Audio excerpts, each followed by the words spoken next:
Salam.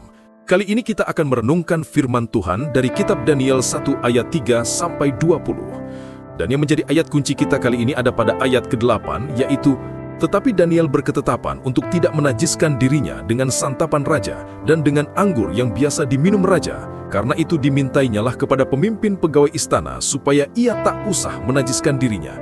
Daniel 1 ayat 8. Kisah Daniel dan ketiga sahabatnya, Sadrah, Mesah, dan Abednego, mengajarkan kepada kita tentang iman, integritas, dan keteguhan hati di tengah tekanan dunia. Mereka adalah anak-anak muda yang cerdas, terpelajar, dan memiliki masa depan menjanjikan di Istana Babel. Namun, ketika mereka dihadapkan pada pilihan untuk mengikuti budaya istana yang bertentangan dengan hukum Allah, mereka memilih untuk tetap taat kepada Tuhan. Daniel berketetapan untuk tidak menajiskan diri dengan santapan raja. Itu bukan soal menu makanannya semata, tapi tentang kesetiaan kepada Allah di tengah kompromi. Di dunia yang menuntut kita untuk menyesuaikan diri, Daniel menunjukkan bahwa iman sejati tidak tergantung pada situasi, tapi pada keputusan hati untuk tetap setia. Tuhan menghormati keteguhan itu. Ketika Daniel dan teman-temannya memilih untuk taat, hasilnya luar biasa. Mereka justru menjadi lebih sehat, lebih bijaksana, dan lebih unggul daripada orang lain di istana. Ini menunjukkan bahwa ketaatan kepada Tuhan tidak akan pernah merugikan kita. Dunia mungkin menganggap prinsip iman itu kuno, tapi Tuhan selalu memuliakan orang yang memilih untuk hidup benar di hadapannya. Dalam konteks kita hari ini, makanan raja bisa berarti segala bentuk kompromi yang menggerus nilai iman kita.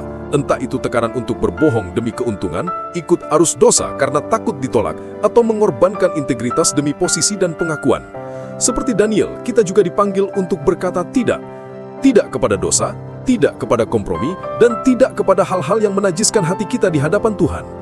Kisah ini juga mengingatkan kita bahwa hikmat sejati berasal dari Tuhan, bukan dari sistem dunia.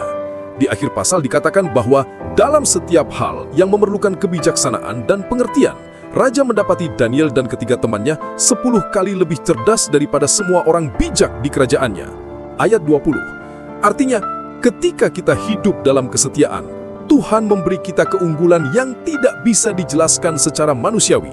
Dunia boleh menekan, sistem boleh berubah, tapi iman yang berakar dalam Tuhan akan selalu berdiri teguh. Seperti Daniel, mari kita belajar untuk memilih ketaatan di atas kenyamanan dan mempercayai bahwa Tuhan yang sama masih memberi hikmat, perlindungan, dan pertolongan kepada mereka yang setia kepadanya. Demikian refleksi kita kali ini.